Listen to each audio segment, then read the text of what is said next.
Daily Rodgers at odds over comments. BBC Scotland's senior football reporter, mclaughlin, analysis a talking point from the weekend's action, asking what's behind the words.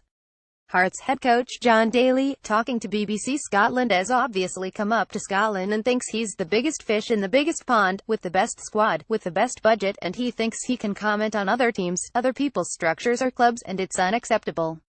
As soon as John Daly started talking to me after his side's defeat to Celtic, I knew he was angry. This was a different kind of anger, though. Usually, a manager's fury is directed at the referee or his assistant for a decision deemed dodgy. This was something else. The interim Hearts boss rage was simmering away as he gave his assessment of the match, then he let rip. He, and others within the Hearts hierarchy, had taken exception to Brendan Rodgers' comments about their signing policy. The Celtic manager basically said the players recruited didn't fit Ian Cathro's playing style. The point was made as he gave his support to the man who had been shown the door at Tynecastle just days before. Little Rile's a football club more than a counterpart, looking over the fence and pointing out what is going wrong, especially when it comes to off-field matters. There has always been an unwritten rule that it simply doesn't happen. The perception of this rule being broken is what prompted the former striker to hit out at a man who has enjoyed nothing but universal praise since his arrival in Glasgow. Rodgers questions Hearts recruitment. Daly and Hearts believe Rodgers overstepped the mark and decided, very publicly, to let him and the rest of Scottish football know. Some believe mclaughlin should have stepped in, given the apparent criticism appeared to be levelled at him in particular. There was never a chance of that happening. Hearts director of football is keen to work away in the background and enjoys being away from questions and microphones.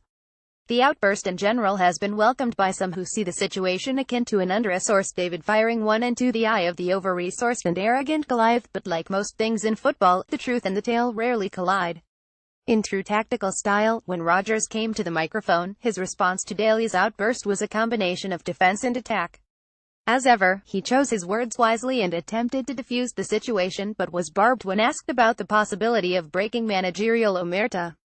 mclaughlin is content to steer clear of media duties in his role as Hearts director of football. Well, he's not a manager yet, Rodgers retorted, a brief, yet clear glimpse of a side to the Celtic manager rarely seen.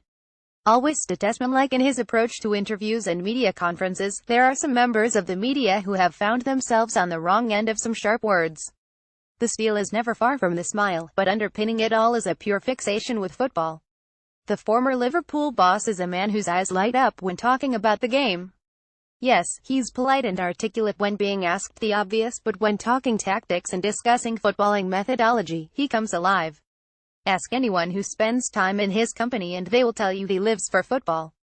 Could it be, then, that in offering his support to a fellow manager, his desire to talk about the intricacies of the game became his trapdoor into what was perceived to be arrogance? Highlights Celtic 41 Hearts. What we can probably say with some degree of certainty is that openness and passion were the winners of the opening day ding-dong. As journalists, we crave a look behind the curtain of clichés. Rodgers says he'll continue to provide honest answers to questions asked and, like John Daly's passionate defense of his club, that is just fine with me.